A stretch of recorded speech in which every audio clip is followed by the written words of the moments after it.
Welcome to the Warriors podcast, where I interview modern day warriors who are trying to make an impact in the world. And today's guest, I'd like to introduce a guy that definitely wants to be your friend. The guy whose goal in life is to prove the value of human connection. He's the chief executive connector at Connect with Pablo. I'd like to welcome Pablo Gonzalez. So Pablo, thank you for coming on the show. I'm super excited to have you because your purpose is really something that's connected to my heart. So I really want the viewers to kind of hear more about your story and how you got started. So I know you left Venezuela to come to Miami, correct?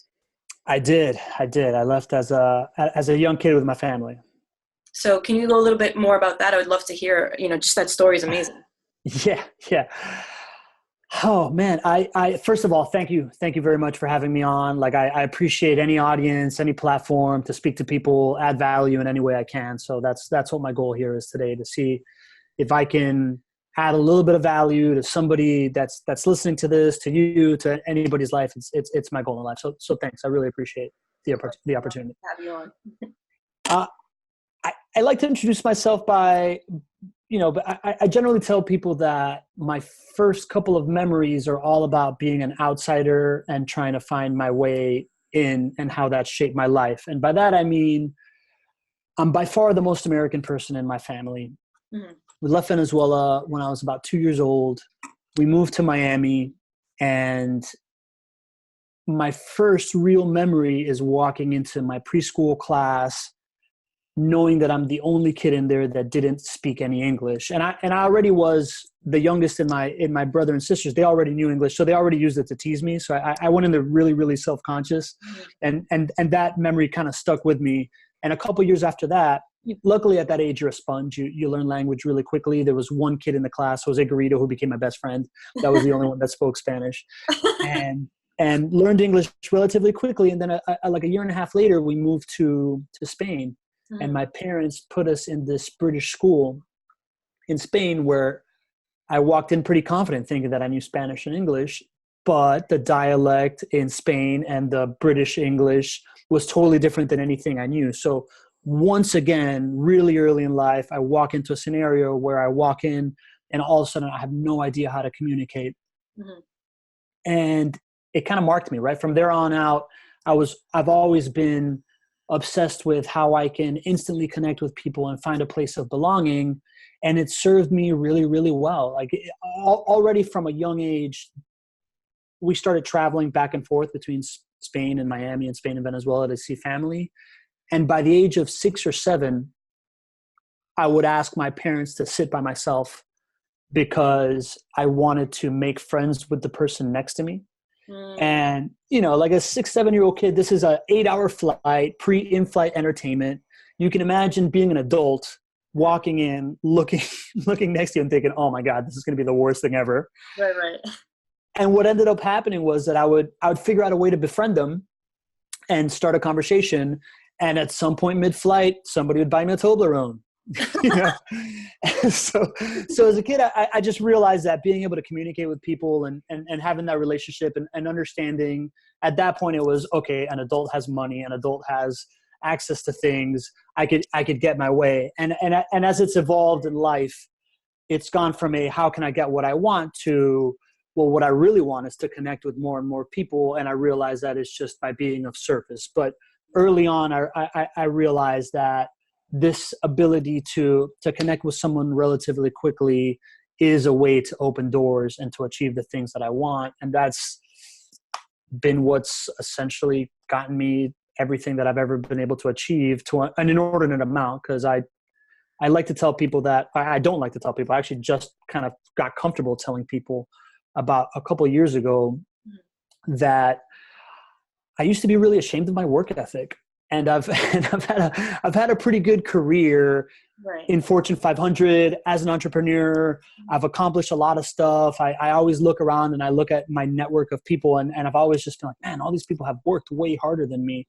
But it's been this ability to connect with people, to be a translator, connect people to each other, that's gotten me everywhere. And up until really recently have I gotten comfortable in the fact that I feel like I haven't worked hard because the stuff I do work hard at is this. And this actually provides Mhm. an inordinate amount of value to me and the people around me, and that's what's gotten me places. It hasn't been the grinder guy that's been in the office for longer than everybody else, and in, doing these things. It's always been my ability to connect people to each other and to connect with them myself.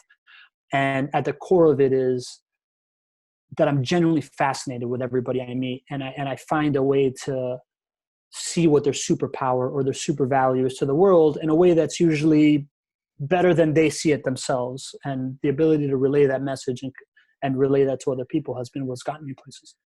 I love that you said that, because that's something that I struggle with even bringing up as well, because that's something that naturally I'm a giver and a connector. That's just my thing. It's not just like just to say that, but it's more so of a I enjoy it. It's fun, like you said. I mean, that's why I do podcasts. I just love listening to people. Like to me, naturally, just everybody has something to share. Everyone has a story, and there's always something to learn from a story. So to be able to be in a conversation with you and hear your story and then learn something from it, and then someone else hears it too, is like the best part ever, because it's just fun. It's just fun listening, and I'm a big student to learning. So to hear that kind of eases my my way of doing things, because for me, I've never, I feel like when I used to work hard, it just never got me anywhere. But when I used to ask someone for like, or just even connecting with people in general that I used to help or whatever, and just be like, hey, do you know anybody? Like, is this someone in your network? Just asking always got me further than and just connecting with people than ever even working like 10 to 12 hours a day, even though I do that, but for different reasons. It's never like really just that, that grind that you're talking about. For sure. There's a quote by Ralph Waldo Emerson that is, I came across it in reading Lewis Howes's Mask of Masculinity book, which is a whole nother story. Oh, I love that. Yeah. But it's, every man I meet is somehow is in some, every man I meet is in some way my superior. And from that I can learn from. And that just, man, that hit really, it really hit home when he said that, because it's true. It's something that has always been true. And while I haven't been the person now later in life with audiobooks and stuff like that, I do consume a lot of knowledge, and I'm more of a student than I've ever been. But there's people that have read many, many more books than I have. There's people that have studied material much more, but I study people. And I think that the knowledge that I have gained from being able to interact with so many people and understand what they're good at and really extract that value and either apply it to my own life or help them share it or get it in someone else's hands that really needs that, has been the great value I've added to this world. So now I just really, really double down on that. And when people are telling me, like you, right, I guess I work 10, 12 hours a day, but it doesn't feel like work, because what my work is, and whenever I start kind of veering off doing the little mundane tasks, I just immediately get on the phone or hit somebody up on Facebook or do something where I just connect with someone. And in doing so, it's work. And in doing so, it doesn't feel like work, but it is still adding value to me and to that person every time that I connect with someone, and every time that I reach out to understand what they're up to, what else they've learned, who I've met, or what I've learned that I can add to whatever they're working on. And it's been an incredible journey where I'm at right now with that piece, because things are really, really coming together in a brand value for me, in how useful I feel to the world. It's starting to really come together financially right now after a long process of needing paychecks from other people, and now understanding that I can generate income by simply doing this, and how to connect the dots on that. And being your own CEO. So which is even nicer. Yeah. It's pretty nice. So walk me through a little bit about your past and how that led you to doing your own thing. Because I know you said you worked with Fortune 500 companies. What, from the strengths that you have, how did you give them value to improve their business? Yeah, sure. In the Fortune 500 setting, the best way I can describe it is, number one, I'm a killer interview. Right? I graduated college from University of Florida in 2003, not really knowing what I wanted to do with my life. So I entered career fair, just shooting from the hip and figuring out what I wanted to do. And as luck would have it, one of the best opportunity at the time that I thought presented itself to me was with this construction company that, I don't know if you remember 2003, but the world was under construction, right? After September 11, they deregulated the mortgage stuff and it caused this big boom in construction that we've kind of haven't really looked back from. And I never would have thought I'd end up in construction. It was never, I did not grow up in a handy household, right? I make fun of my dad anytime I see him changing a light bulb. Like, where'd you learn to do that, buddy? You know? So,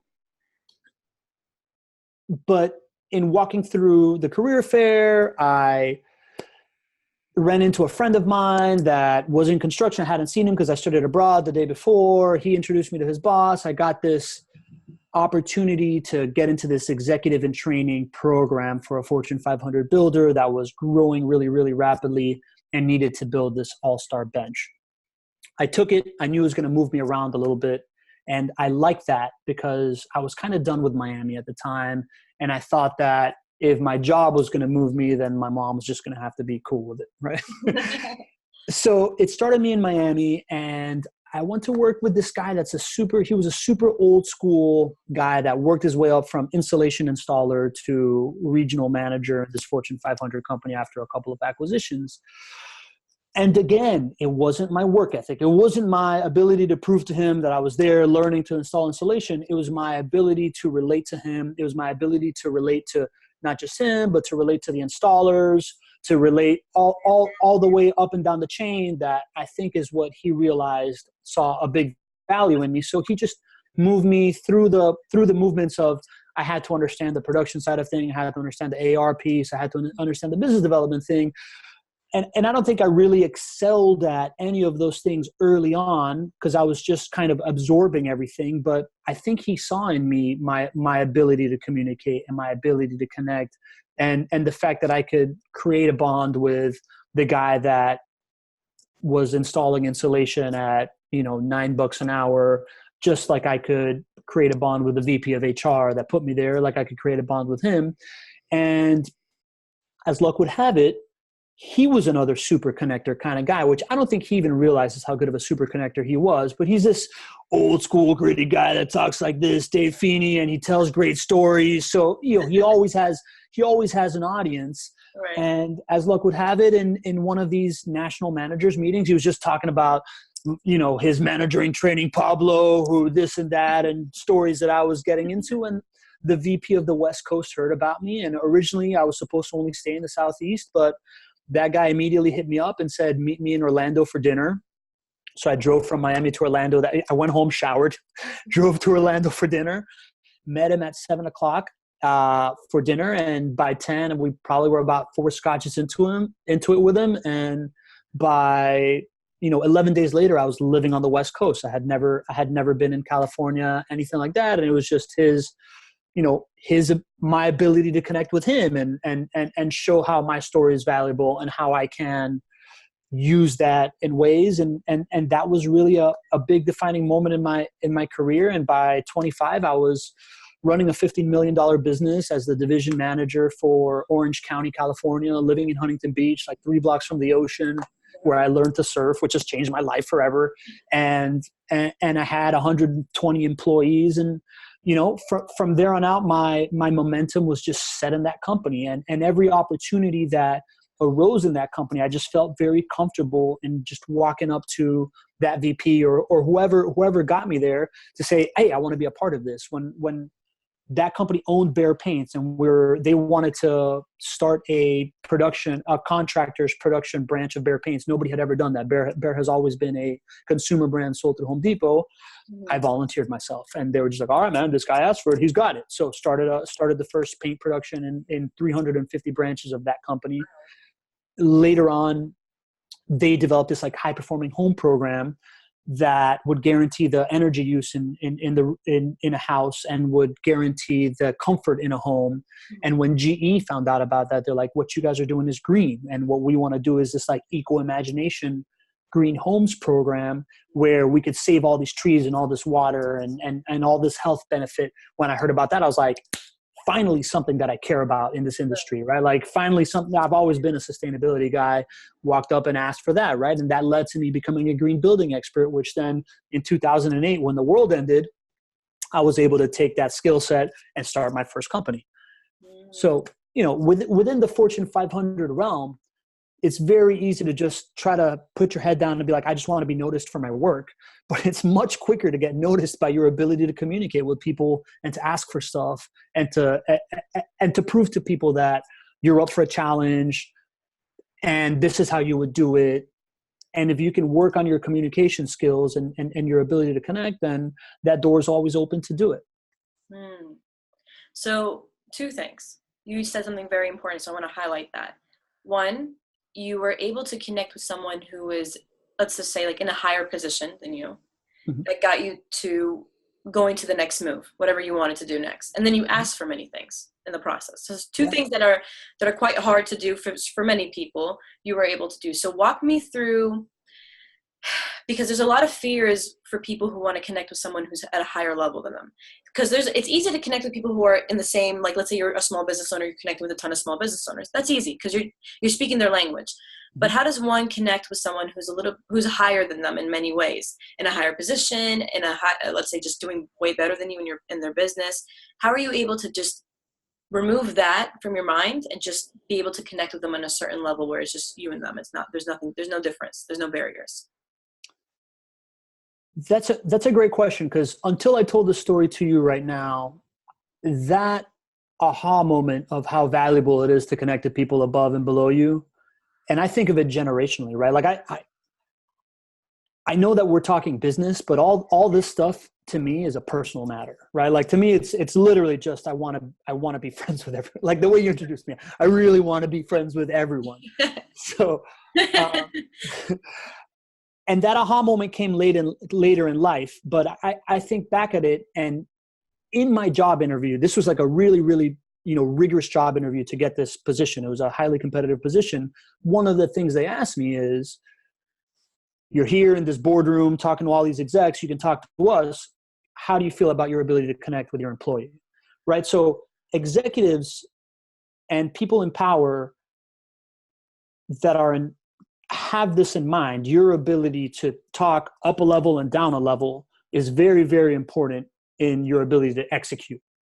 So where it comes from for me, at that point in my life, I was lucky.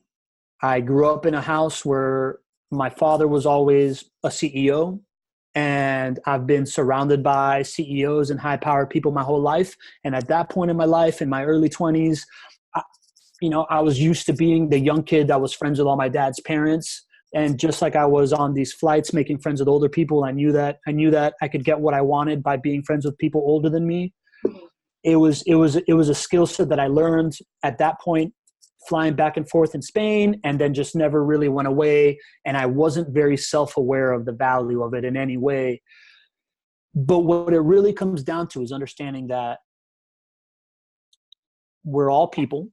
Everybody, they say it all the time, and it's kind of cliche, right? Everybody puts their pants on the same way, however you want to put it. I was lucky that I didn't have that self-awareness in talking to high-powered people, and I've carried that with me my whole life. At the end of the day, if you are genuine and you are genuinely curious and you are not trying to just impress somebody, you're really there to understand what this person is about, and I have a natural fascination with people, so it comes easy to me. But if it doesn't come easy to you, take it as anytime that you are talking to somebody, they have something that they genuinely care about, that they want to talk to people about. And if you can approach it from a curiosity standpoint of, what is it about you that's special? What is it about you that you really, really care about? That connects with people.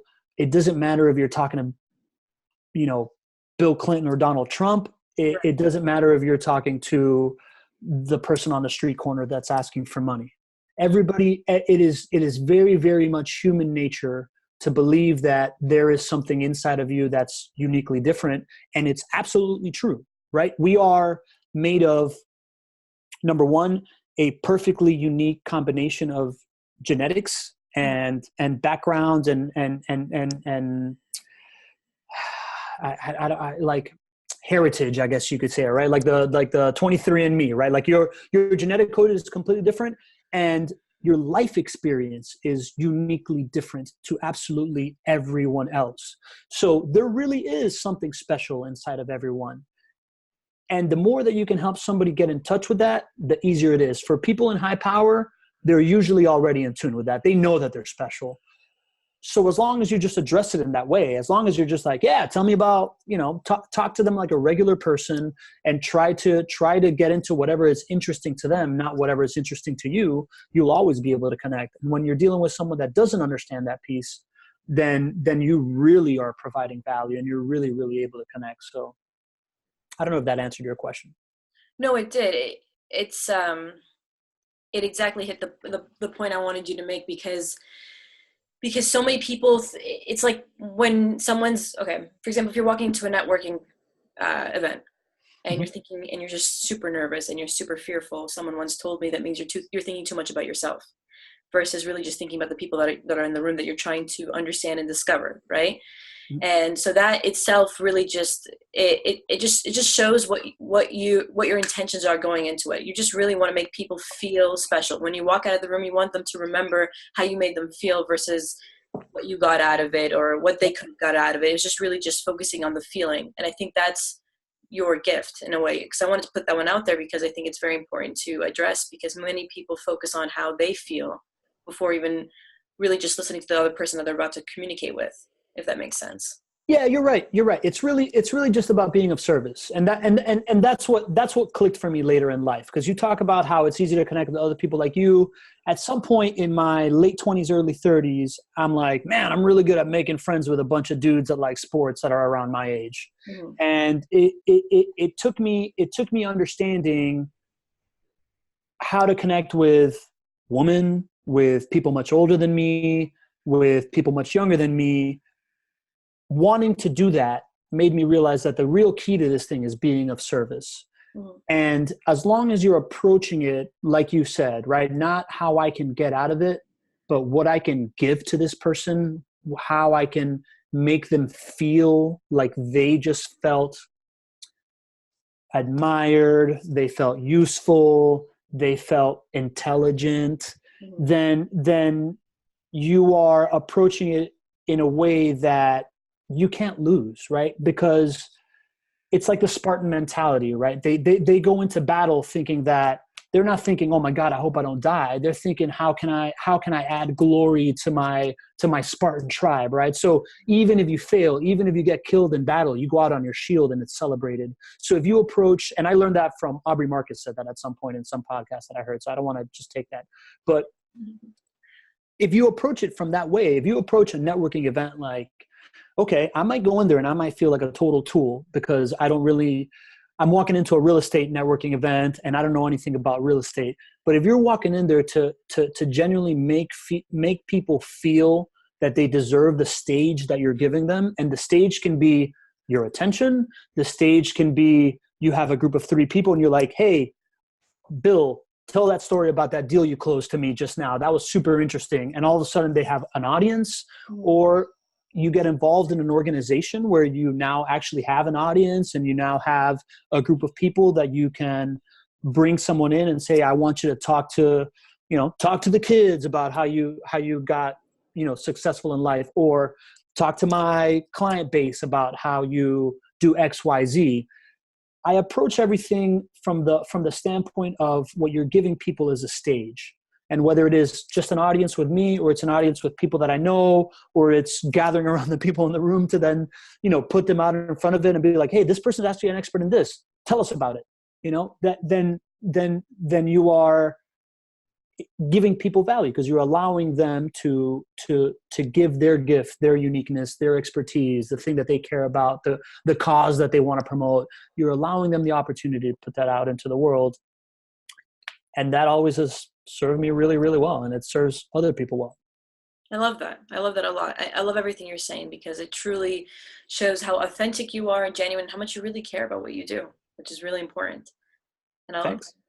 maybe it's the Venezuelan passion. I don't know, because you guys are all the same. Half my family's from there, so every time you guys talk, we're like, all my cousins, I see them, I'm like, oh God, you can definitely tell you're from Venezuela. I just recently, that happened to me like 2 years ago. I sent somebody an email like, oh my God, you were my favorite person that I've met networking in the last 6 months, blah, blah, blah, blah, blah. And she was like, oh, okay, that's the Venezuelan in you. You're a flatterer. I was like, I had no idea. It is true. Like when I see my cousins, because I have some family who live there, and they're so funny. They're just the way they talk, the way they act. I'm like, oh my God. But it's okay. It brings a lot of fun. It brings a lot of passion to the conversation. Yeah, and at the end of the day, listen, if that's the stereotype of a Venezuelan, then I want to put that vibe out into the world because it works really well for me. It does. It does. Because you cannot not like you. You know what I mean? It's like, because it's just so easy, because they bring so much energy to the conversation. So I love it. I appreciate it. So the second thing I wanted to ask, you talked about how you always asked for what you wanted. Now, how does one do that when they're a giver all the time? Some people have a really hard time who are really, really good at connecting, really good at giving, but the ask is like the hardest thing in the world. And it comes off so weird when they do it. I struggle with that. I'm not gonna lie. Yeah, it's hard. And it's funny because I told you I was very unaware of this, of what I was doing in my 20s. Right. And that's when I was telling you about these asks, right? So it was much easier for me, right? Like I was just like this entitled, I call myself a millennial, right? I'm 38. I was born in 1980. I'd rather be known as the oldest millennial than somebody that's just like, no, millennials, screw them, whatever, right? So to me, that was my self-entitlement that I already had, that I felt like I deserved it. The more self-aware I've become, the more I struggle with asks. And I'll be completely honest with you, right? I have this client right now that I'm working with. My contract started, the contract states that I bill him the first of the month for last month's services. And I started with him at the end of, what are we in? We're in July, right? So I started with him at the end of June.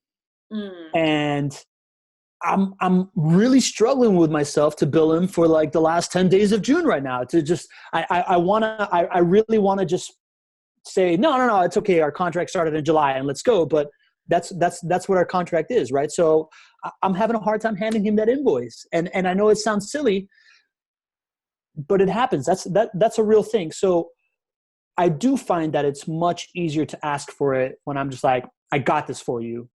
I want to do this for you, is a much easier to ask for me than to ask for money. Because I genuinely do want to provide the service that I know I want to do.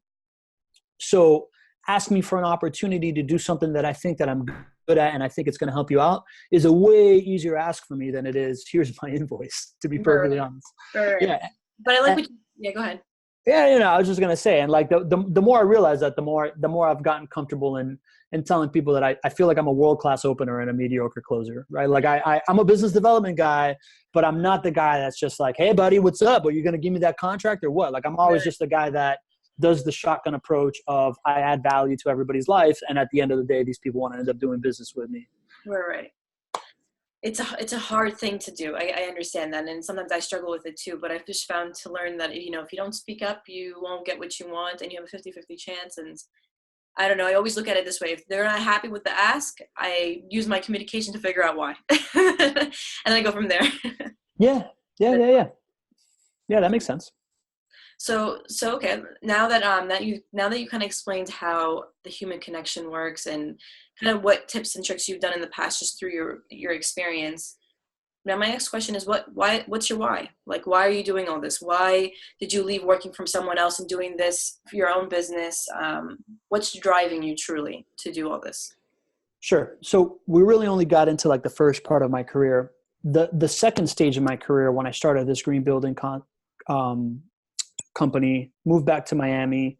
I got really involved in the community. This was the stage in my life where I was like, okay, I need to put my head down and work some. But on the side, I was also, when I got to Miami, I got tapped to start this young professionals group for Habitat for Humanity. And when I went into this like stage of my life, where I was like, okay, I'm just an expert and what I'm selling is expertise. on the side, I started getting very involved in this like young professional philanthropy thing. Mm-hmm. And 2 years later, my company, my consultancy got acquired by my biggest customer. And I went in-house as director of sustainability, and no longer was I in sales. I really had no incentive to be out making connections and whatever. Like they were trying to put me in this just, okay, just handle this. This is all I need for you to happen. But luckily I got involved in the community. And a couple years in, what they basically bought me out for, which was to be the expert in this specific green building certification, Mm-hmm. just became more commoditized, right? More people, I came from California with this advantage of experience. And as it became more and more well-known, just more and more people had what I have. Right. And at a certain point, I felt like they were just overpaying my salary. And I knew that at some point that conversation was coming. So I started thinking, how can I be more valuable? Mm-hmm. And a couple of things happened. The CEO of the company got asked to be on this panel for smart cities for the Economic Development Agency of Miami. And he wasn't really comfortable on stage. And I don't think he felt comfortable with the subject matter either, because he's just a construction guy. Like, what does he know about smart cities? He just got in there because we were big sponsors. So they asked me to go. And I shared the stage with who was the head of Latin America for Cisco Systems and the head of Smart Cities Innovation for, I don't know which international development agency. It was like a World Bank type thing, this guy out of DC. Mm-hmm. And we went through, it was a panel. I just spoke about what I knew about, right, sustainability and how it applies to growing in cities and whatever. And at the end of that, I get off the stage and there's like a line 5 people deep to meet me that had never happened to me before. Okay. And that's when I started realizing the value of the stage. Mm. So I then took that and started approaching developers and saying, hey, I think at this point, I had moved up in my civic engagement duties. I had been on the board of a couple different charities, and I had a couple different young professionals group that started. So I had an audience. Mm. So when I started becoming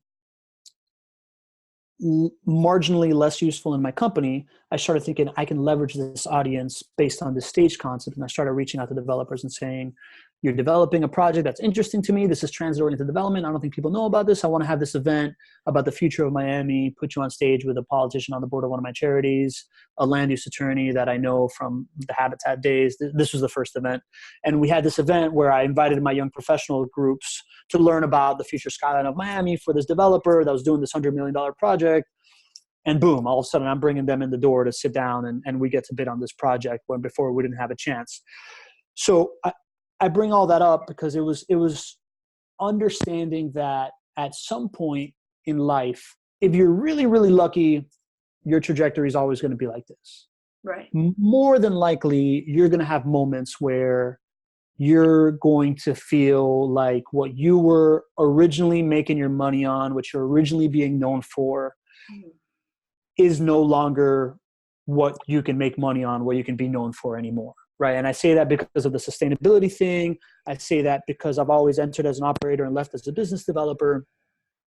So the key to me was, if you are able to connect with a lot of people and network and get involved in your community and have an audience and have a network, you're always going to be able to leverage that thing to pivot when you feel stuck.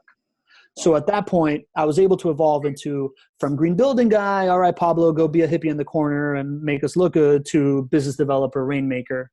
And I realized that it all came from this connection piece, right? So that's when I started leaning in really heavy on this whole, if you can connect with people, if you can be of service, if you can provide value, then you're never going to be beholden to whatever your career track was, right? The whole, like, what got you here isn't what's going to get you to the next step is a theme now in entrepreneurship.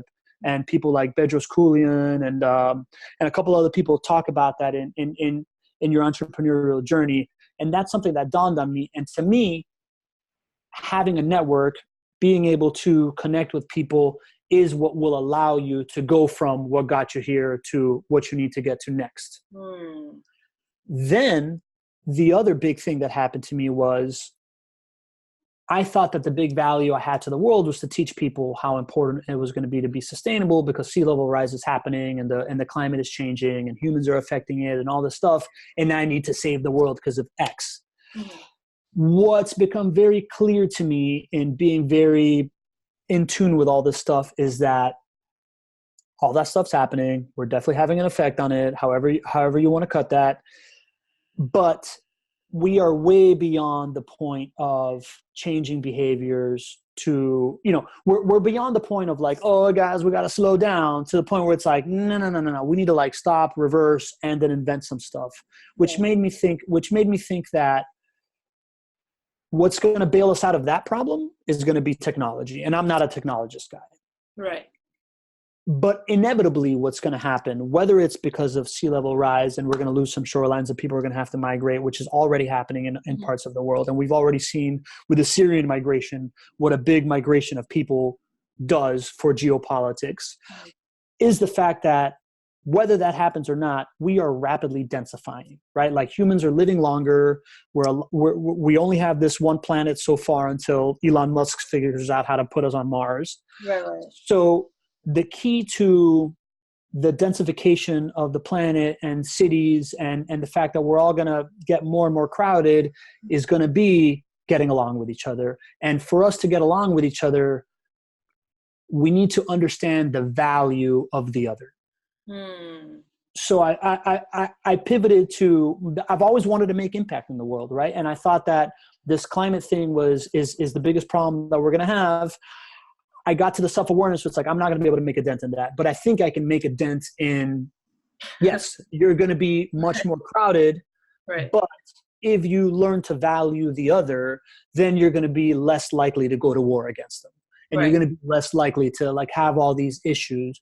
So on a micro level, what I'm trying to teach is this skill set for business development. On a macro level, I'm trying to be the guy that's beating the drum on if the value in human connection leads to making more money, then you're going to learn how to connect with other people, which is then going to naturally make you more empathetic and make you more understanding that more people around you isn't necessarily a bad thing, and you don't have to tell everybody to get off your lawn just because this is how things have always been. Right. So I love that. So it's you're really showing that from what you're trying to do, you understood your strengths, and then now you're applying it to an actual business.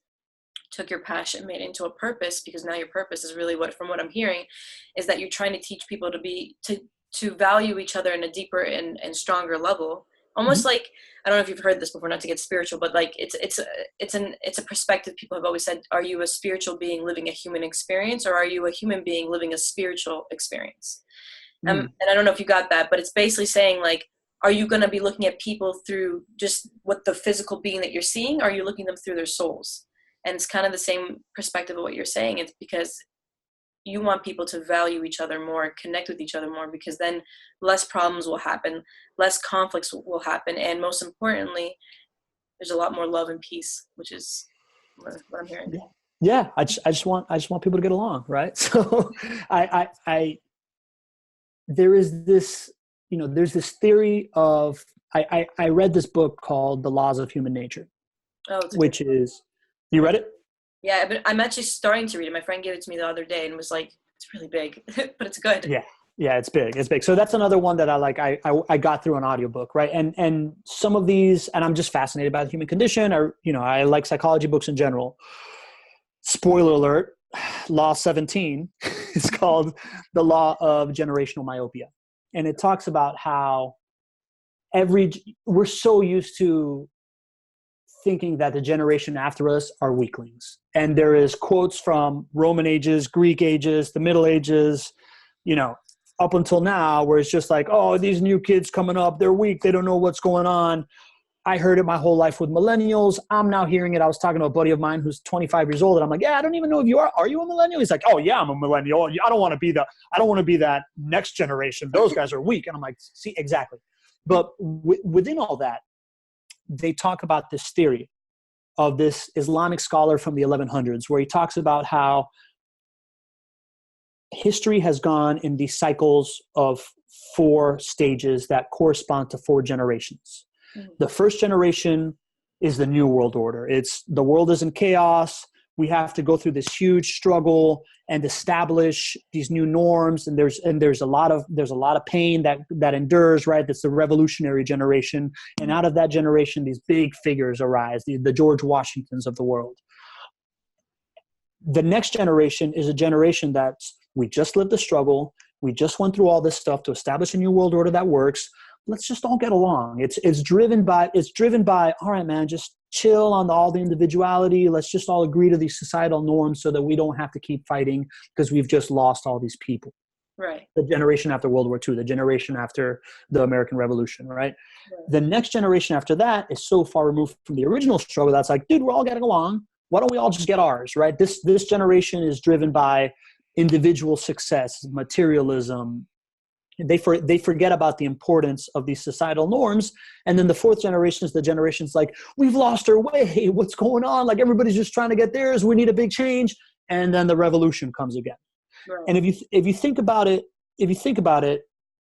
it's been happening throughout history. I think it's pretty obvious that we're in that fourth generation right now. The internet has completely changed the game. Yeah. Now information is free. Now Russia or bots or whatever can affect the US election and there's no one to blame. And everybody has a pulpit and everybody has an audience and there's no longer these gatekeepers. And we're going to have to figure out how now, when everybody has their own way to disseminate information and blah, blah, blah, how we're going to start getting along. And people are talking about, we need to blow it up. We need to blow up the system, right? Like this last election was very much just like, no, man, we need to burn it to the ground so that we can have a new America. And that's what won out. That was the message that won out. Yeah. So we're there. And I agree. We're going to have to go through some struggle. We're going to have to figure out this new interpersonal dynamic now that everybody is in all these silos and we have our Facebook groups and we're targeted with all this information that can feed you what you already think, whether it's wrong or not, because you're driven by a click. But we've been through this before. We have learned some universal lessons in the last struggle and the last struggle before that and everything, and all the way back to the beginning of time. So if we can focus on intergenerational relationships and we can focus on understanding the similarities between the last time we went through this and now, then yes, we're going to have to go through some kind of revolution, but we can minimize the pain. We can minimize the struggle and we can learn more without having to go to war over it, right? We can learn more without having to kill people about it. We can learn more without as much pain. So I don't know how I got on this rant, but that to me is the key to this whole piece. It's that if you can teach the value of bringing someone in and learning from them, then we will inevitably reduce the amount of pain and suffering that's going to happen inevitably, because we're still going to go through these cycles. It's human nature. That's never going to change, but maybe we can do it without killing people. I love that. I mean, it's very important. And it's going to take many years because it's not easy. That's definitely an impact that's going to take a little bit of time, but it's definitely something that's needed in order for the future, which is our kids now, right? The kids, the youth, to make a difference and change. So yeah, agreed. So the way I've been implementing this is to bring it down to the practical example, right? Bring it down to the business example of how this can make you money. Right, like if someone wants to hire your company, basically. What would they be getting out of this? So at my last stop, I left construction, became the VP of Business Development for a startup, Amazon Software. I was so enamored with being able to get out of construction, get out of Miami, and get into software that I didn't really do my due diligence. And what I realized is that I jumped into a burning ship, right? The company that I joined had a software that was on the tail end of its usability, that had been built by somebody that doesn't build software. He had just kind of outsourced everything and built this yarn of spaghetti, and it couldn't continue to evolve without this big painstaking effort. So it wasn't working well, and where we needed to pivot to wasn't coming down the pipe very quickly. The CEO had just recently had a couple of messy public fights with top affiliates, top contractors, top customers. The brand was really suffering. He just had an event where he said, this old model is dead, this new model is the new one, and then the software wasn't ready for the new model. So when I came on board, we went from 500 users to 300 users in the first couple of months. Wow. Roof's burning. What I did was I realized that what he did have was this engaged community. So if we can nurture this thing, we can make it work. I reached out to, oh, by the way, he never had competitors. He was the first one in the space to develop a software for it. And now competitors were coming down, right? There was a couple of new softwares that were direct competition to what he was doing. So I reached out to the 12 most successful users of the software, people that were doing $1 to $10 million a year in Amazon. Wow.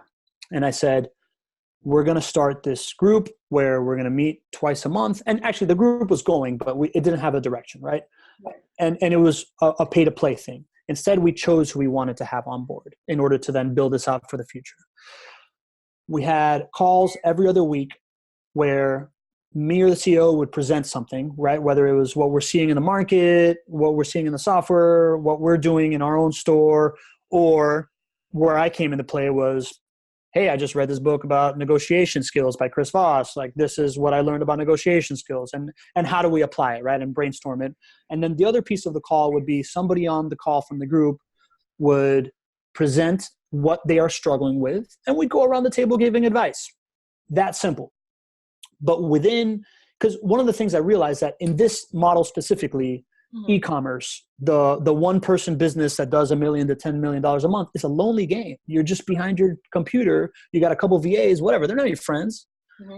Like you're working from home. Right. You don't have a lot of community. So I was like, if we provide community to these people, it'll be valuable. And I just kind of got into it with a feeling of faith. But within 3 months, this group wanted to come down to Panama and do this in person because they all wanted to meet because they had all bonded, right? Because what I have found is that people bond. The quickest way to bond somebody is to share vulnerability and feel like you can empathize with that or add value to their life. So we were doing both. This is what I'm struggling with. Oh, this is how I can help you. Because I've struggled with that too. So within 3 months, they wanted to come down to Panama, and we did this live. We had 3 days partying in Panama. We did like a SWOT analysis. Everybody went around the table talking about what they're good at. I set up the structure so that so we could really tease out what people are good at. Took a tour of the Panama Canal. It was awesome.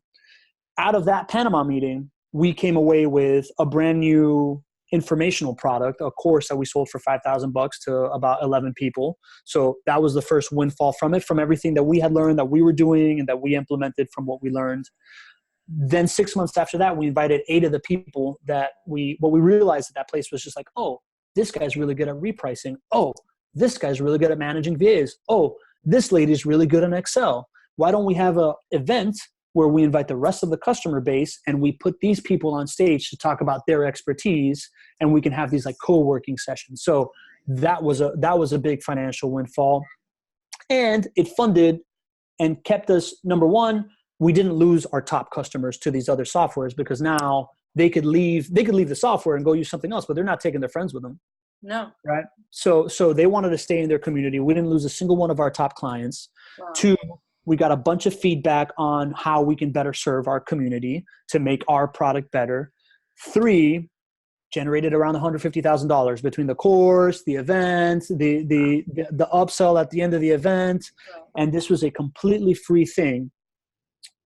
And I think that this model can be reproduced in a bunch of different business models. Like I think as a software as a service, no brainer. If you have a clientele, you take the most successful people from that clientele that are using this thing, you put them in a group, you make them the top of your customer food chain. It becomes this like escalation ladder. You're promoting them. People that, the other key is having these in Zoom meeting calls. You're recording a bunch of people talking about like, oh, I'm struggling with this. And you have them saying, oh, thanks for solving that problem for me. Right. So that immediately becomes digital marketing material of struggling with this. Show somebody saying, I have an issue with this, and be like, we know how to solve it. And then show the solution this is what I did to implement it. Right. That is a perfect way to digital market. That customer then comes into your customer base, and you continue to use the stories from these groups in your email sequence. So right. they stay in touch with these people. And when before it used to be the CEO that was like the head of the company that everybody wanted to get close to because he grew this audience, it now went from being Superman to being the Avengers. everybody in the customer base wanted to get close to not just the CEO, but they wanted to get close to all the people in this group because they kept seeing content from them, right? So you're making it super valuable for them. You're giving them an audience. And then the people that come in from the digital advertising see more content. Then they're like, hey, how do I get up into this group? And at that point, you can either be like, that's an extra $500 a month. It can be, if you're a customer with me for a year and a half, then you get to be in this group. If it is you're using my diamond level, whatever, you get to be in this group. Like it becomes a financial, it becomes a new stream of revenue, a stream of digital marketing, and it becomes a way to do events really easily, right? Like we did an event here in Jacksonville with 8 keynote speakers that everybody wanted to come see. We didn't spend a dime on speakers. Wow. And people still came and did it, right? So as a software company, you can do something like that. I think if you're a financial planner, you can take you're a financial planner that deals with people that are in the $2 million in assets to the $20 million in assets range. You take the 5 guys that are in the $10 to $20 million in assets, you create this thing, and then you now have a way to like pull people in because you can provide them access to that and that knowledge and way to distribute all that stuff. You can do it. You're a corporate attorney, same concept. The client that I have right now is an author who used to manage Paramount Studios' digital media division. Then he went off and built these huge followings for a couple of really, really big celebrities. I'll just say what it is. I'm working with Brendan Kane right now to build out his community, right? So he was the head of digital marketing for Paramount Studios or something like that, digital media. Then he went off and built these huge platforms for Taylor Swift and Rihanna and Katie Couric and a bunch of A-list celebrities. Then he figured out that he could build a following for anybody. So he went out and tested his hypothesis. He grew 1 million followers in 30 days. Wow. Then he wrote a book about it, became a best-selling book. And now he has a consulting company where he can provide so much service to so many people that want to pay him $10,000, $20,000, $50,000, but he wants to expand his impact. He wants to help more people than that, and he wants to figure out how he can scale himself. So what we've created is these 2 different groups. One is his $1,000 a month mastermind, which is very similar to the 2 calls a month, everybody relates, and the people in his network are really, really attractive characters. So we pulled in his 5, people that he thought would be a good fit for this, super impressive people, and we're going to start nurturing that, and people can start joining that as they want. And then we have a $50 a month Facebook group where we do a once a month group lesson. We live read the book, and he pops in and out, and you can have Q&As. That's another thing. We are also taking from the high level group, we're going to take the Q&A session, like one of the Q&A sessions of somebody talking about, oh, I'm having this issue and this is how I'm learning to work through it. We're going to share that with the group as well, so that you start seeing and getting value from the higher level people that have already big audiences and how they're reaching the next level. We're breaking down a piece of his content, 1 per month, where, whichever one performed best that month, I'm sitting down with Brendan and his chief creative guy, and we're saying, all right, how do we come up with this concept? How do we execute it? How do we shoot it? What tools did we use? How do we distribute it? What did we learn from the data? That's another piece that you get to learn by being in this group.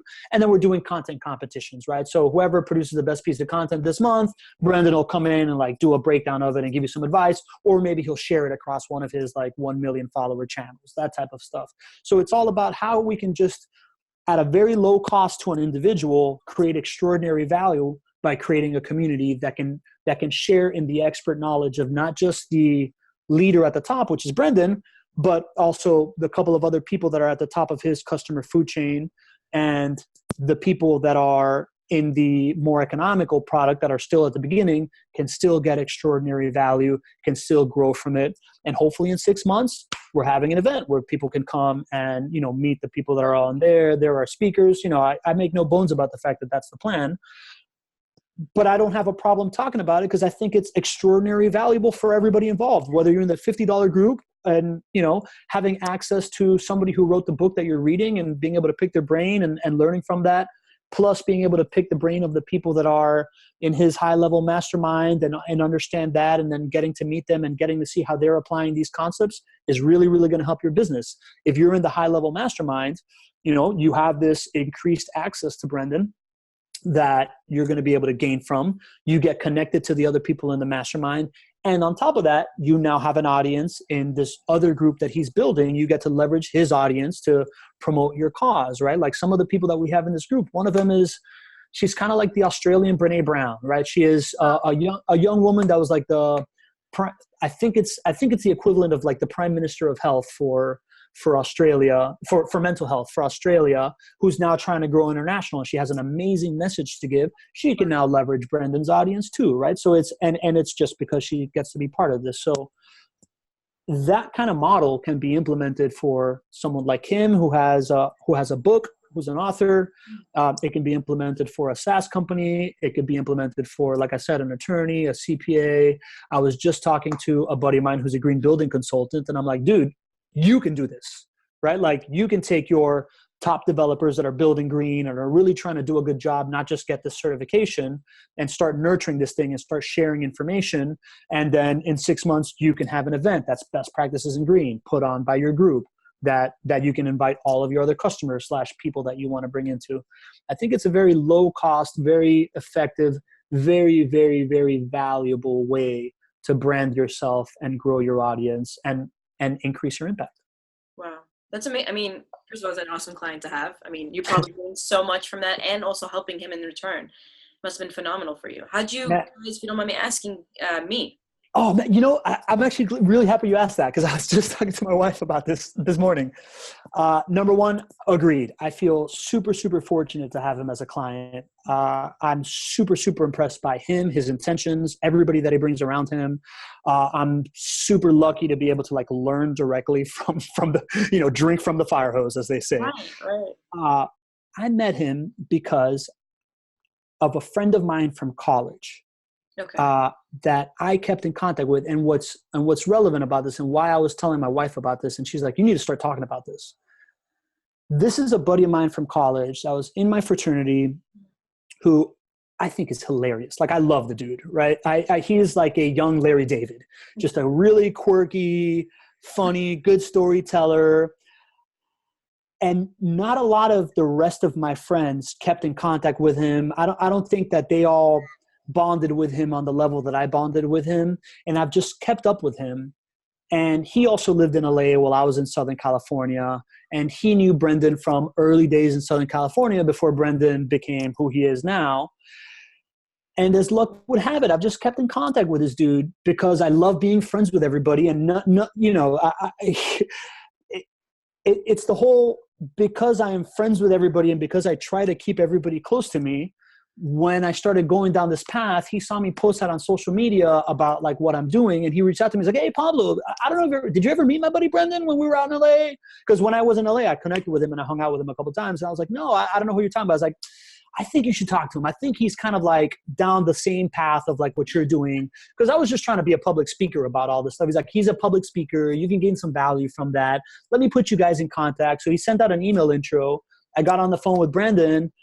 And I was just like, first of all, I approached it from how can I be of value to you, right? I said, I'd like to be of value to you in any way I can. Since you are a little bit of a more known commodity, I've been able to do some homework about you and I know who you are. Let me tell you who I am. And then we can go from there. And we had kind of a similar conversation of like my arc of discovery that this is what I want to do. This is what I want to be speaking about. And then I was just like, how can I help you, man? Like, is there anything? And he gave me some advice on like how to become a public speaker and get paid for it and whatever and write a book. And then I'm just like, how can I help you, man? And he's like, I don't really know, to be perfectly honest with you. I'm working on X, Y, Z. And one of the things he told me about, he's like, I'm trying to grow this community because I want to scale my impact. And right there, I was like, aha, that's how I can help you, man. That's exactly what I just did. And I've been flirting at having this as a service. And we can either go about it this way. I can either just tell you everything I know and you can take it and run. We can plan a couple calls to just kind of like work through it and I can just help you out. Or if you want, man, I can give you a contract of like what I think everything I can do for you is. And if you're into it, we can move forward. He's like, okay, cool, man. Shoot me an email with what you think. Mm-hmm. And that's how it started. Right. So it really came from my like deep desire to be friends with everybody. Right. That I've kept up with my buddy Pies. And then he introduced me to Brendan and that's how it came out. And this is just a connection that I made 20 years ago that I've just kept up with Wow. because I want to be friends with everybody. Wow. That's a crazy story because you don't normally hear stories like that. And so the fact that just literally shows how authentic you are, and also just the value of connecting with people, because even one little connection that you made 20 years ago and you kept up with it, right, led you to this great opportunity. And someone who's actually, and I did some research about Brendan actually, and he's pretty cool. I did not know he did a lot of things. And it's funny because there's so many people like him, like that have done so much for bigger names, kind of like you with the Fortune 500 company, that now are just trying to put themselves out there. You know, it's like Marcus Lemonis, one of my favorite entrepreneurs. You know him? Yeah. He's like my favorite. He did so much, just similar to your background. And then, you know, someone approached him with the show. His connection, you know, his love for people, his love to solve problems just led him to being bigger than what he is, bigger than he ever thought he could be, right? That's a pretty cool story. Yeah, it's amazing. And now you nailed it, right? Brendan was the guy behind the guy that then became the guy. Yeah. And the people that are coming into this community that we're building out are all just like that. So it's man, I don't know, man. I feel really, really fortunate, right? Like, yeah, like it's one of those things where I'm just like, man, the universe put me here because, you know, like the alchemist says, right? The universe conspires in favor of those following their dreams. And ever since I started really leaning into it, this is right now the top of the mountain of the opportunity that I've gotten. And I've told him, right? Like I plan to completely over deliver on this contract. Like I'm working on this thing full time and I price it as, you know, for someone that's going to be 1/5 of my clientele, but I'm fully invested in this because it's so perfectly aligned with what I'm trying to do. And, you know, I feel like if I could do this for somebody that the CEO that I worked with before had good intentions, but is not at the level of Brendan King, you know? Right. So with him, I think it's going to be amazing. And I think we're going to do a lot of really great stuff. So so now you're helping him with his mastermind. And and you said there's a Facebook group, right? Mm-hmm. So you guys are doing that together. And you said Facebook group is $50. You said mastermind is $1,000 a month, I think. Yes. Like that's very cool. So this is literally what you did for the other for the CEO that you helped with the software company. Now you're doing with Brendan. So this is a kind of like an idea of what your company does. You go in there, someone has an intention and an ask, right? That they're trying to expand and, you know, take over whatever the world, make an impact, indent, whatever. And you go in there and you find a way to build communities who have the same message, the same wants and needs, and kind of go into it as an army of powerful people. I call it BYOC, build your own community. Right. So that's the name of my product, right? Like I'll give you the BYOC. And yeah, at the end of the day, I've done a couple of other things that aren't exactly that, but everything that I work on right now, the only things that I want to work on are things where I'm finding win-wins that provide inordinate value for everybody involved. And I take on clients like that. Got you. So something that's aligned to what your values are because you see the win-win in that. Yeah. Yeah. Like, I don't know if I told you the story of the Emerge Americas conference down in Miami is this tech conference that connects North and South America, right? It's where North American and South American tech investors, talent, companies come together. And they were going into their 5th year and Pitbull bought a minority piece of it. And they wanted to pivot from being an event company to being a media company. Wow. So as luck would have it, another connection that I foster, right? This guy that was launching a product that I saw him launching a product and rebranded it. I called him up to say, and I knew he's connected to this conference, right? He's a friend of my family and now a personal friend as well. I called him up to be like, hey man, I saw that you are relaunching it's a make your own nut milk at home product. And I had the last time I heard from him about it, he had this plan to distribute it through restaurants. But I had just spent a year and a half deep into the world of e-commerce. So I was like, yo, Tony, I wanna, you know, let's hop on a call. I just want to give you all like the cutting edge stuff that I've learned about e-commerce so that it can help you with your product. I get on a call with him and his marketing guy, and hired a super brilliant marketing guy out of New York. And everything the marketing guy says they're doing is everything that I was coming to the table with. Right? So like, so I was just like, okay. Well, Tony, good news and bad news. I got nothing to give you here because you hired an awesome dude. I just wanted to like make sure that you were Right. on the right path because last time we talked, we didn't. So he's like, oh yeah, no worries, man. So the marketing guy gets off the call and he's like, so what are you up to? And I'm like, I'm in this stage where I'm trying to like leverage stages and show people how to like use stages to add value to people and create community. He's like, interesting, man. Are you thinking about coming to Emerge? Because Emerge is looking to pivot into being a media company. Do you have any ideas for that? And I was like, well, let me think about it. And he immediately is like, because I just got off the phone with the founder of TED Talks, and I'm like, damn it, Tony! Like I just give you no value because you already had the guy. Then you ask me for advice and tell me you got off the phone with the founder of TED Talks. Like, what am I going to add to the table here, bro? Yeah. So he's like, just think about it, man. So I had just recently had this experience where I was on this podcast. They brought me in. And as I was there, they had like a professional film crew, a professional photographer. They gave me a bunch of like swag.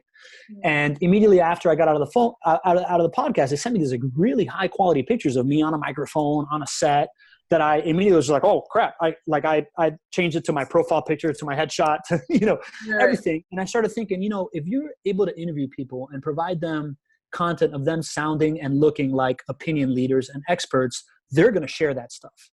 So I call up Tony a couple of days later. I was like, hey man, do you guys have like a plan for what your podcast is going to be or YouTube channel? He's like, not really. So I pitched him. I'm like, listen, man, if you give me some conference space in the exhibit booth, I'll set up a makeshift podcast studio. Mm-hmm. We'll have a professional videographer, professional cameraographer. Let's invite, they have this like startup competition. We'll invite like the startups and some VIP guests, and we'll have some open walk-up spots.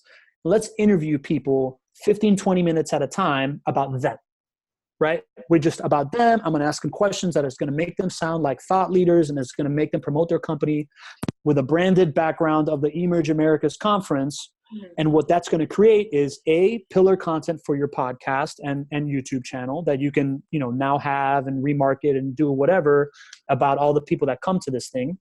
And B, I'm going to have an editor off site that's going to create these like 1.5, 2-minute snippets that we're going to send them immediately of them, with the greatest hits, right? With the like, what is your value proposition? What do you care about, right? Like I structured the interview in a way that was like modular, but it would hit on like what problems they're solving, how they got into it, what they've learned in the process, what brought them to Emerge, and what inspirations you live by, what quotes you live by, give advice to somebody, right? So like we broke out the best piece of that and send it to them. And we interviewed 45 different like founders and CEOs of tech companies, gave them this bit, and most of them shared it on their LinkedIn, shared it on their Instagram with the background of Emerge Americas. A whole bunch of engagement happened, right? So it was like total win-win for them. It was a total win-win for the interviewee, for the experiential marketing company that I brought in to actually like execute on the technical stuff, because I was just the connector there and the host. They got a huge lead gen of like 45 new CEOs and customers that they can offer their marketing services. And for me, I got a bunch of reps at interviewing high-level people that are now in my network that I now have access to, that thank me for having, put them on. And it was a win. And, I'm still trying to work this deal with this conference, but like at the end of the day, even if they want nothing else from me and nothing goes afterwards, I still feel like I added value to them. I added value to the people I brought to it. I added value to the interviewees, and I got a bunch of value out of it too. So it's stuff like that. I just love what you're saying, because your focus is like, whether it happens or not, it doesn't matter. You're just giving what you got to do, and you're just giving them what you can, right? Based off your strengths, and whatever leads to, whatever that leads to, that's like amazing. So I love that approach because your intention, because it shows that you truly love the journey of this whole human connection. And because of that just shows that the result is not your concern right now. It's just about how you're making people feel, giving as much value as possible, because naturally it just comes back at you anyway. So I love it. I really do. Appreciate You're it. going places, Pablo. What's that? That you're going places. Man, I hope so. Right. I kind of feel like I've been hearing that my whole life, and I'm now starting to believe it. Right. So I hope it comes true. I think I had to really connect the dots of, get over the imposter syndrome of I am not a 12-hour-a-day worker kind of guy, and get into the fact that my value is this. Right. And as long as I continue to lean into this piece of my value, I'm going to be creating, positive impact, and it's all going to come back. And I got to be honest, it was Gary Vee that made me believe that. Right. Right. Like I was at the end of when I was working for that construction company, I had done the stuff with the nonprofits. I was thinking about joining the software company, and at a green building conference, the last one that I went to represented this other company, I ran into this developer that I was trying to get the business. And in our conversation, I'm like, so what do you do for personal development, man? Like, what do you learn from? And he's like, oh, this guy, Gary Vee, you should check him out. And I turned on Gary Vee, and at first totally turned off by his tone and like his like New Jersey Jets guy, not my bag. Yeah. But as I listened to it, I'm like, nah, this dude that I met is a brilliant guy. For sure, there's something here for me. And as I listened to more and more, it's clear that, he says something that's like, don't listen to what I say, watch what I do. Right. And to me, it's clear that his tactic is this. His tactic is, and he talks about it too, obviously, but like, this is his tactic. He's just like, I provide inordinate value for people, trying to get as many people to show up to my funeral as possible. And I win because of that. And I'm like, all right, man, if this guy's saying it, I'm in. So now I completely like Gary Vee is like my hero, right? Like that's it. That's amazing. No, I'm really excited for you and what's to come for you, because it just shows, I don't know, more people need to be like you. So I just feel like the more that go out there and do their own thing and actually do a really good job, it might inspire other people to do the same. And I think that's very important. It's needed in the world. Yeah, I think it's the same about you, right? Like you have this podcast, you're putting people on, right? Like I want to help you. This is a great help. Just talking this stuff out helps me, right? So, and then on top of that it's recorded and you're going to show it to somebody that I don't know helps me, right? So how can I help you? Like that? Can I introduce you to other people, more podcast guys? Is there? We can talk about that later. How about that? Okay. It's all about you, but I appreciate it. I think that the last question I want to ask, because I want to make sure that we get this one in, is what is one truth you found in your life that you can share with my viewers and that could be of an inspiration to them? I know it's a hard question. No, I got it. I'm on it. I just want to, I want to say it without saying and, or but, or whatever, right?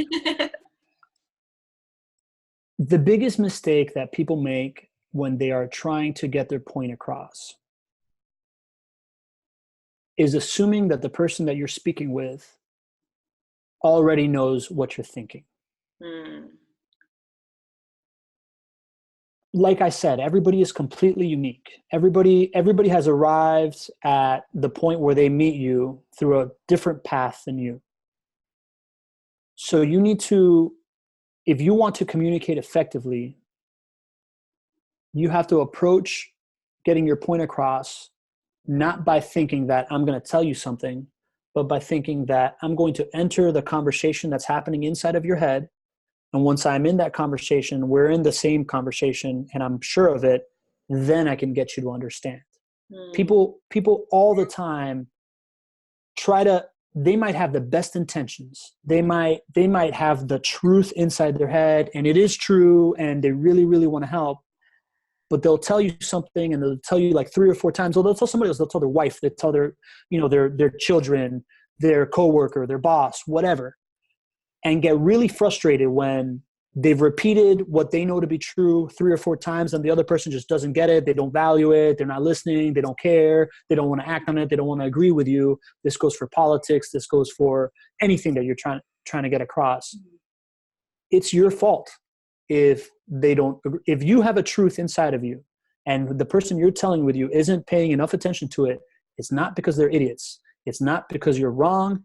And it's not because they hate you. It's because you haven't entered that conversation inside their head. You need to understand that the way for them to receive that message will only happen if you figure out a way to deliver it in a way that they understand.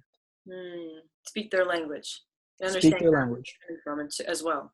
Speak their language. Once I started approaching communications like that, everything changed for me. I love that. That's a very strong truth. And I truly believe that because it's like when you talk to kids. I think this is going to be the perfect example. So many people talk down to kids, but when have we ever sat down at their level and just talked to them? Yep. And you're always like, why aren't they listening to me? Well, it's because you're really just talking down to them. If you got down at their level, and it's like if you saw more parents when they're about to teach their child not to do something, Mm-hmm. or to just explain something to them. When have you ever seen a parent just sit next to them, like on the floor with them, and be at their level? Very little. So sometimes it's hard to hear that way too, without doing that. So I love what you said. It's very powerful. Thank you. Thanks. So Happy to share. where can my viewers find you? If someone, let's say one business owner sees this and they want to hire you, where is the best place? I will have it all written out as well after, putting in the post and everything, but I kind of want to hear from you. So. Sure. Yeah. Business inquiry, connectwithpablo.com. Mm-hmm. My email address is super simple. You should at connectwithpablo.com, because you should. You can reach out to me there, whether you want a business inquiry or you want to talk some more. I'm in. Like, I want to be friends with everybody. Just want to talk. Also, as far as social media goes, PG Storytelling, PG like Pablo Gonzalez or Parental Guidance Suggested, PG Storytelling is my Instagram. I'd be happy to get some followers on there and interact on there. And I'm also pushing hard at LinkedIn, but I don't really know how to get you to find me on LinkedIn because my name, Pablo Gonzalez, makes me very, very anonymous. Yeah. So reach out to me on these other things, and let's connect. So they can find you there too. Yeah, perfect. All right, Pablo, listen, it's been a pleasure having you on. Every tip, every advice, everything you said, I loved it. And it's, I was taking mental notes, so I'm definitely have to rewatch this. But thank you so much. I do think that there's going to be a lot of value given to people who are going to watch this. And I'm excited. I'm excited to see what you're going to be doing in the future. So thank you. Amazing. I'm super grateful for this opportunity, Hadil. I hope that we continue our relationship and that we're friends in the future. Perfect. And we definitely will be. So Cool. Stay tuned, guys, for the next podcast. And you'll find out all of Pablo's information below once I upload this and show it to you all. All right.